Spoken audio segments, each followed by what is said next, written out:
ስራችን በሚገባ እየተካሄደ ነው።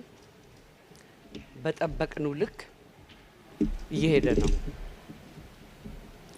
በአሁኑ ሰዓት በ500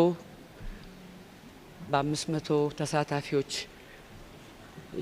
የተቋቋመው ቡድኖች በየቡድናቸው ሲመካከሩ ቆይተው ዛሬ አብዛኞቹ ተግባብተው በምክር ሀሳቦች ላይ ፊርማቸውን አውለው እየጨረሱ ነው። በዚህ ሂደት ውስጥ አለመግባባቶች፣ ግጭቶች አልነበሩም አይባልም። በመኖራቸው ምክንያት ግን ይህ ምክክር አስፈላጊ መሆኑን የበለጠ አረጋግጠናል። እነዛ ግጭቶች ተፈተው ተደማምጠው ወደ አንድ የጋራ ሀሳብ አማካይ ሀሳብ ላይ ደርሰው በአብዛኞቹ ጉዳዮች ላይ ተስማምተው 8ቱም ቡድኖች ስራቸውን እያጠናቀቁ ነው።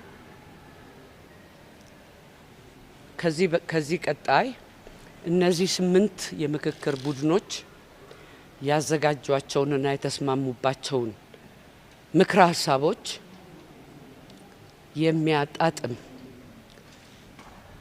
ሃርመናይዝ የሚያጣጥምና የሚቃረኑ ነገሮች እንዳይኖሩ የሚጠነቀቅ ወይ ደግሞ ድግግሞሽ ያሉባቸው ምክረ ሀሳቦችን ወደ አንድ ለማምጣት የሚሰራ ቡድን ተቋቁሟል። በየ8ቱም ቡድን ተመርጠው ጨርሰው ስራቸውን ዛሬ ከሰዓት በኋላ ይጀምራሉ። እነሱ የሚሰሩት ስራ አጠቃለን ለምናቀርበው ምክረ ሀሳቦች አንድ ወጥነት እንዲኖራቸው ለማድረግ የሚሰራ ስራ ነው። ከዚህ ባሻገር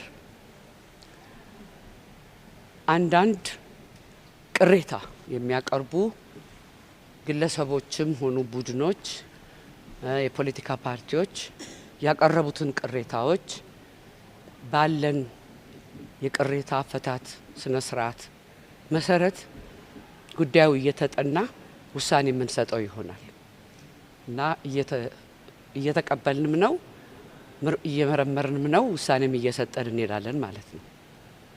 ከዚህ ባሻገር የሚቀጥለው ምዕራፍ ይሄ ሁሉ የተደከመበት ለረጅም ጊዜ ሲደከምበት የቆየ ምክክር ውጤታማነቱን ለኢትዮጵያ ሕዝብ የምናበስር ይሆናል። በአብዛኛው ስራችን 3/4ኛው ስራችን እየተጠናቀቀ ነው።